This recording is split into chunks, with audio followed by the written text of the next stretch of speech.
उम्मीद करता हूँ कि हर बार की तरह आप लोग बहुत बेहतर मस्त होंगे। सबकी एग्ज़ाम की तैयारी चल रही होगी, अच्छे से प्रिपरेशन आप सभी लोग कर रहे होंगे और आई होप आप सभी लोग लगे होंगे। तो आइए और आपकी तैयारी को थोड़ा और आसान बनाने के लिए मैं छोटे छोटे रिवीजन क्लासेस आपको दे रहा हूँ। आप इसे ज़रूर देखें, पसंद आए लाइक करें, कमेंट करें आप और बताएं आप मुझे कि कौन सा पार्ट आपको नहीं समझ में आया, कौन सा पार्ट इसमें बेहतर लगा। ठीक है, तो आइए स्टार्ट करते हैं। हमारे बिजनेस ऑर्गेनाइजेशन का एक नया चैप्टर है जिसे हम प्लानिंग कहते हैं। ठीक है, जल्दी से इसको रिवाइज़ कर लेते हैं। सबसे पहले हम बात कर लेते हैं कि हम इस कंटेंट में क्या क्या पढ़ने वाले हैं। इस चैप्टर में हम जो कंटेंट कंसीडर हो रहा है वो क्या है। मीनिंग एंड कॉन्सेप्ट आता है, इंपॉर्टेंस ऑफ प्लानिंग आती है, feature of planning, limitations of planning और प्लानिंग प्रोसेस।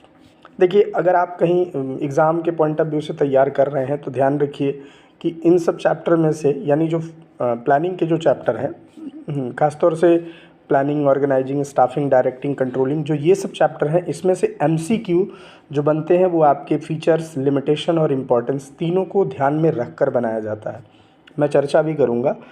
फिर उसके बाद हमें इसमें एक टाइप्स ऑफ प्लान भी पढ़ना है। तो सबसे पहले we will talk about the meaning और कॉन्सेप्ट की हम लोग बात करते हैं। तो मीनिंग और कॉन्सेप्ट में अगर हम लोग देखें तो उसमें क्या, प्लानिंग को हम लोग क्या कह सकते हैं। Planning is the functions of management that involves setting objectives and determining a course of action for achieving those objective. हम अपने ऑब्जेक्टिव को अचीव करने के लिए एक पर्टिकुलर कोर्स ऑफ एक्शन को डिटरमाइन करते हैं, एक ऑब्जेक्ट को डिटरमाइन करते हैं और उसके लिए हम particular course of action determine करते हैं पहले से। तो वो प्लानिंग होता है। अगर हम सिंपल वर्ड में प्लानिंग को कहें तो उसे हम क्या कह सकते हैं। Planning is deciding in advance. Planning जो है वो एडवांस में डिसाइड करने की चीज़ें हैं और वो क्या करता है, क्या डिसाइड करता है, व्हाट टू डू, क्या करना है, हाउ टू डू, कैसे करना है, व्हेन टू डू इट, उसे कब करना है, and who is to do it, और वो करेगा कौन। तो ये सारी की सारी चीज़ें जो है जब हम पहले से तैयार करते हैं, दैट इज़ द प्लान। एक तरह से आप ये भी कह लीजिए कि plan bridge the gap from where we work where we are to where we are to और where we want to go. मतलब हम हैं कहाँ और हमें कहाँ जाना है, इसके बीच का जो गैप है उसको मेंटेन करने के लिए प्लानिंग बनाई जाती है, उसी को मेंटेन करता है। हम बात करते हैं फीचर ऑफ प्लानिंग के बारे में। तो प्लानिंग के कुछ बेसिक फीचर्स हैं, ध्यान दीजिएगा। सबसे पहले लिखा गया है फोकस ऑन अचीविंग ऑब्जेक्टिव। सबसे पहली बात कि इसका मेन फोकस होता है, ये अपने ऑब्जेक्टिव पर बात करता है। किसी पर्टिकुलर ऑब्जेक्ट को रख के ही प्लान तैयार किया जाता है। Planning is pervasive. अगर हम बात करें कि मैनेजमेंट के फंक्शंस में, तो मिड लेवल ऑफ मैनेजमेंट में बात करें, चाहे वो टॉप लेवल हो, मिडिल लेवल हो, चाहे वो लो लेवल हो, प्लानिंग हर जगह, ऑल डिपार्टमेंट में, हर ऑर्गेनाइजेशन में पाया जाता है, हर स्टेप पर पाया जाता है प्लानिंग। मतलब हर लेवल पर प्लानिंग होती है, क्योंकि जो एग्जीक्यूशन होता है वो हर लेवल पर होता है। एक गोल का जो अचीवमेंट होता है वो हर लेवल पे होता है। इट मीन्स ऑब्जेक्ट भी हर लेवल पर होगा, तो उस ऑब्जेक्ट को अचीव करने के लिए हमें प्लानिंग करनी पड़ेगी। उसके बाद planning is a continuous. Planning क्या होती है, वो कंटिन्यूअस चलने वाली है। ऐसा नहीं कि हमने आज बनाया, कल किया, परसों नहीं किया, ऐसा नहीं, वो कंटिन्यूटी में उसकी बनी रहती है। Planning is futuristic. जो प्लान होता है वो पास्ट से कंसीडर नहीं करता, पास्ट के फैक्ट की एनालिसिस करके वो फ्यूचर पे बात की जाती है। यानी प्लानिंग हमेशा फ्यूचर के लिए, यानी आने वाले कल के लिए प्लानिंग हमेशा की जाती है। तो प्लानिंग ऑलवेज फ्यूचरिस्टिक होता है। Planning is a mental exercise. एक तरह से कुछ लोगों का मानना ये भी है कि प्लानिंग एक मेंटल एक्सरसाइज है, मानसिक हमारी जो हमारा मेंटल एबिलिटी है, या एक तरह से कह लीजिए कि इंटेलेक्चुअलिटी जो हमारी है वो इंक्रीज होती है प्लानिंग बार बार करने से। अब बात करते हैं इंपॉर्टेंस ऑफ प्लानिंग के बारे में। तो प्लानिंग प्रोवाइड डायरेक्शन। इसका सबसे बड़ा इंपॉर्टेंस क्या है कि प्लानिंग हमें डायरेक्शन प्रोवाइड करता है कि हमें क्या करना है, कैसे करना है, कब करना है और किसके द्वारा करना है। ये क्या है, ये भी तो एक डायरेक्शन है। ठीक है। Planning reduce the risk of uncertainty. जो जोखिमों की जो रिस्क है, उसकी जो अनसर्टनिटी है, दो तरह के रिस्क होते हैं। एक सर्टेन होता है, जो ऑर्गेनाइजेशन को पता होता है कि भैया ये लॉस होने वाला है, मतलब ये होगा ही होगा, ठीक है, तो उससे दिक्कत नहीं होती। उसके लिए एक तरह से बहुत सारे बैरियर्स वगैरह भी लगाए जाते हैं, या उसको मान लिया जाता है कि इसे हम नहीं रोक सकते। लेकिन सबसे बड़ी बात होती है कि कुछ ऐसे लॉसेज होते हैं जो अनसर्टेन होते हैं, और अनसर्टेन लॉसेस कब होंगे, कितने होंगे, किस तरह के लॉसेस होंगे, इसको आइडेंटिफाई करना क्या होता है, एक बहुत ही मुश्किल काम होता है। इसीलिए इंश्योरेंस कंपनी सामने आती है और कहती है कि हम अनसर्टेनिटी को हम क्या करेंगे, हम बियर करेंगे। तो हम हर चीज़ का इंश्योरेंस करा लेते हैं, जैसे fire insurance, accident insurance, thief insurance, ठीक है। ऑर्गेनाइजेशन में करा लेते हैं। तो प्लानिंग अगर हम करते हैं तो रिस्क ऑफ अनसर्टनिटी को ख़त्म तो नहीं कर सकते, लेकिन उसके रेशियो को हम कम कर सकते हैं, रिड्यूस कर सकते हैं उसको, ये इम्पोर्टेंस है। उसके बाद प्लानिंग रिड्यूस वेस्टफुल एक्टिविटी। अगर हमने प्लान बनाया है और हमें गोल ओरिएंटेड काम कर रहे हैं, हमारा ऑब्जेक्ट पहले से डिसाइड हो चुका है, तो हम वेस्टफुल एक्टिविटी बहुत कम करेंगे। हम ऐसे काम नहीं करेंगे, ऐसी एक्टिविटी हमारे द्वारा नहीं की जाएगी जो क्या हो, जिसका कोई मतलब ना हो, जिसका कोई आउटकम ना हो। आप यहाँ भी कह सकते हैं कि जो अनप्रोडक्टिव वर्क है उसको रिड्यूस कर देता है, प्रिवेंट कर देता है अनप्रोडक्टिव वर्क को, यानी प्रोडक्टिव वर्क ही केवल होता चलता है। उसके बाद कह रहा है प्लानिंग प्रमोट इनोवेटिव आइडियाज़। हम बार बार जब प्लान करते हैं, जब प्लान बनाते हैं तो नए नए विचार आते हैं, इनोवेटिव आइडियाज़ आते हैं, नवाचार जिसे आप कहते हैं। तो प्लानिंग का ये भी इम्पोर्टेंस है, वो नए नए थॉट्स डेवलप करता रहता है। Planning facilities decision making. अगर प्रॉपर हम प्लान कर रहे हैं तो निर्णय लेने की जो क्षमता है, डिसीजन मेकिंग एबिलिटी है या डिसीजन लेने में, वो कहीं ना कहीं बहुत ज़्यादा हेल्प करती है। उसके बाद planning stabilize standard of controlling. चूँकि देखिए स्टैंडर्ड ऑफ कंट्रोलिंग का मतलब क्या है, हम अगर किसी चीज़ को हमें कंट्रोल करना है तो सिंपल सा मतलब हो गया कि पहले हमें पता होना चाहिए कि हमें वर्क कहाँ तक कंप्लीट करना है, हमें किस डायरेक्शन में काम करना है। और ये प्लानिंग ये सब कुछ बताता है। जब हम प्लानिंग के हिसाब से काम करते हैं, व्हाट टू डू की बात जब हम करते हैं, हाउ टू डू की बात जब हम करते हैं, तो इसमें हमें ये भी पता होता है कि काम को कितना करना है, क्या वो सही डायरेक्शन में जा रहा है, क्या वो सही डायरेक्शन में नहीं जा रहा है। तो हम उन चीज़ को एनालाइज करके प्लानिंग के थ्रू, हम पहले से जो हमने ड्रॉ कर रखा है उस फॉर्मेट के थ्रू हम देख के कंट्रोलिंग का भी एलिमेंट हम उस पर इम्प्लीमेंट करते हैं। इसीलिए प्लानिंग कंट्रोलिंग में भी क्या करता है, हेल्प करता है। अब बात करते हैं इसके कुछ लिमिटेशंस के लिए। लिमिटेशंस मतलब इसके कुछ बुराइयां भी हैं, क्या है, इसको डिसएडवांटेज भी आप कह सकते हो।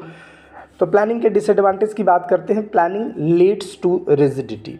देखिए प्लानिंग फ्लैक्सिबल नहीं होता, हर समय समय पर बदला नहीं जाता। एक बार आपने प्लान बनाया, उसी प्लान को आपको आगे तक फॉरवर्ड करना है। तो ये जो स्टैटिक माना जाता है, इसको रिजिड होता है ये, ठीक है, परिवर्तनशील नहीं होता।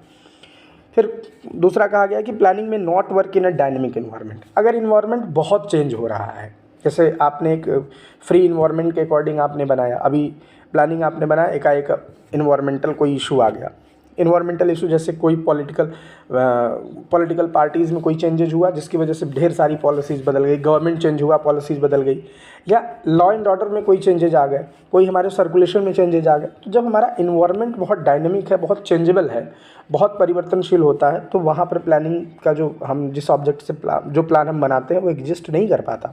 तो ये उसका फेल्योर है। Planning reduce creativity. देखिए एक बार तो इम्पोर्टेंस में कहता है कि इनोवेशन को प्रमोट करता है, लेकिन इनोवेशन दूसरी तरफ ये भी कहा जा रहा है कि क्रिएटिविटी को वो क्या करता है, ख़त्म कर देता है, रिड्यूस करता है, घटाता है। मान लीजिए आपने प्लान बनाया, अभी सब लोगों ने मिलकर प्लान बनाया, तो जैसे ही जब आप प्लान बनाते हो, जब आप कोई काम करने लगते हो, तो फिर आगे चल के during the work, during the execution of plan आपके अंदर कुछ नए विचार आते हैं, कुछ नई क्रिएटिविटी आती है, तो आप उसे इम्प्लीमेंट नहीं कर पाते। तो आप वो बेहतर ये है कि आप उसको पहले से ही करो। तो पहले करने में यानी आपको समय देना पड़ेगा, और कुछ ऐसी क्रिएटिविटी होती है जो एग्जीक्यूशन के बाद ही आता है। इसीलिए जो प्लानिंग है वो किसको करता है, वो क्रिएटिविटी को क्या करता है, रिड्यूस करता है। Planning involve huge cost. Planning जो है वो कौन सी कॉस्ट को इन्वॉल्व करता है, ह्यूज कॉस्ट। प्लानिंग करना है तो कॉस्ट ज़्यादा होगा। अब अगर कॉस्ट होगा तो इसका सीधा सा मतलब है कि it is a time consuming, ये समय को बहुत ज़्यादा कंज्यूम करता है, बट क्या करे, करना है। ये इसके ड्रॉबैक के अंतर्गत लिखा है। Planning does not guarantee success. देखिए प्लानिंग कर रहे हैं तो प्लानिंग का ये कतई मतलब नहीं है कि हमें 100% सक्सेस मिल जाएगा। हाँ, ये मानना है कि अगर हम प्लानिंग करते हैं तो 50% सक्सेस हमको मिल सकता है, but can not gate 100% success. हम 50% सक्सेस तो ले लिए, लेकिन 50% सक्सेस हमारा जो है वो एग्जीक्यूशन के ऊपर डिपेंड करता है कि हम उसे कैसे एग्जीक्यूट करते हैं। अगर हम बिना किसी बैरियर के, बिना किसी दिक्कत के, बिना किसी प्रॉब्लम के हम उसे एग्जीक्यूट प्रॉपरली कर पाते हैं परफेक्टली तरीके से, तो मे भी हो सकता है कि हमें रिज़ल्ट बिल्कुल 100% मिल जाए। बट इस बात की गारंटी प्लानिंग नहीं लेता। बोलता है भाई ऐसा है, प्लान बना लो, उस पर काम करो, लेकिन मैं गारंटी नहीं लूँगा कि काम करोगे तो सक्सेस मिल ही जाएगी। अब देखते हैं प्लानिंग प्रोसेस क्या है प्लानिंग का। देखिए यहाँ से आता है, अभी मैं ऊपर जो चर्चा कर रहा था इधर प्लानिंग लिमिटेशंस से, तो which of the following are not the limitations of planning, which of the following are limitations of planning करके क्वेश्चन आता है एमसीक्यू में, आपको करना पड़ता है। इंपॉर्टेंस से भी आ सकता है, फीचर से भी आ सकता है, तो आपको थोड़ा सा ध्यान देना पड़ेगा, ठीक है। अब आपके प्लानिंग के प्रोसेस से तो क्वेश्चन बनते ही बनते हैं, यानी प्रोसेस ऑफ प्लानिंग से क्वेश्चन बनता है। अक्सर आपने देखा होगा कि इसमें आपको कई सारे स्टेप दे देगा, कई सारे टर्म दे देगा और इसमें सेट करना होगा। तो ये जो मैंने आपको यहाँ पर लिख रखा है प्लानिंग, ये बिल्कुल स्टेप वाइज है, इसमें कोई अंतर नहीं है। प्लानिंग के प्रोसेस में पहले क्या करना है, सेटिंग ऑब्जेक्ट, भाई पहले अपना एम सेट करो, उसके बाद एम सेट कर लो तो प्रोमाइसेस को डेवलप करो, यानी उसके बारे में अच्छे से जानकारी ले लो। अब उसके बारे में आपने जब अच्छे से जानकारी ले लिया, उसके रिगार्डिंग जो आपने प्लान सेट किया, तो उसके प्लान के लिए आप क्या करो, बेहतर नॉलेज लो। बेहतर नॉलेज का मतलब उससे रिलेटेड जितने भी वर्क हैं, जितने भी एलिमेंट हैं, उन सबको तैयार करो। वो डेवलपिंग प्रमाइसेस के अंतर्गत आ जाता है। फिर identify alternative course of action. तो कोर्स ऑफ एक्शन करने का मतलब है कि आप आइडेंटिफाई करो कि उस प्लान को किस तरह से आप कर सकते हो, उसके कितने तरीके हो सकते हैं। आपको पास कई सारे तरीके मिले, उस तरीक़ों में से उन सभी अल्टरनेटिव को फिर क्या करो, इवेलुएट करो, उनका मूल्यांकन करो कि कौन सा बेहतर है, कंपैरिजन करो एक दूसरे से। तो जब आप ये चीज़ें कर लेते हो, फिर उसके बाद आता है सेलेक्टिंग एन अल्टरनेटिव। फिर उसमें से किसी एक अल्टरनेटिव को सेलेक्ट करो जो आपके प्लान के अकॉर्डिंग बिल्कुल फिट बैठता है। और उसमें आपको ध्यान में रखना होगा कि अल्टरनेटिव को सेलेक्ट करते समय उसके कॉस्ट को भी ध्यान में रखना होगा, टाइम कंज्यूमिंग को भी ध्यान में रखना होगा, ठीक है, और उसकी फ्लैक्सिबिलिटी को भी ध्यान में रखना होगा। तो आप पहले कौन सा प्लान ले रहे हो उसको आप देखो और आइडेंटिफाई करो, इवेलुएट करो और फिर सेलेक्ट करो। उसके बाद बात होती है, अब जब सेलेक्ट आपने कर लिया, ऑब्जेक्ट को सेट किया, प्रमाइसेस को डेवलप किया, उसको कैसे करना है, उसके सारे अल्टरनेटिव आपने इकट्ठा किए, उसमें से सबको इवेलुएट किया और इवेलुएट में से जो बेस्ट था उसको चुन लिया, आपने सेलेक्ट कर लिया। अब बात आती है कि अब आपसे इम्प्लीमेंट करना है। तो अब क्या करना है, अब प्लानिंग को इम्प्लीमेंट करो, यानी एग्जीक्यूशन करना है, इम्प्लीमेंट करो। जब आप प्लान इम्प्लीमेंट कर देते हो तो वहीं पर रुक नहीं जाना कि सर काम खत्म हो गया, नहीं।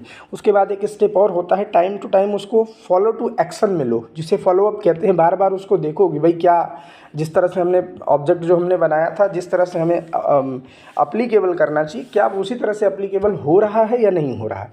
अगर हो रहा है तो वेल एंड गुड, अगर नहीं हो रहा है तो उसे कंट्रोलिंग की बात आती है। वहाँ पर रुको और फिर मोटिवेट करो, गाइड करो और फिर उसे फिर करो, क्या करो, प्लान को इम्प्लीमेंट करो।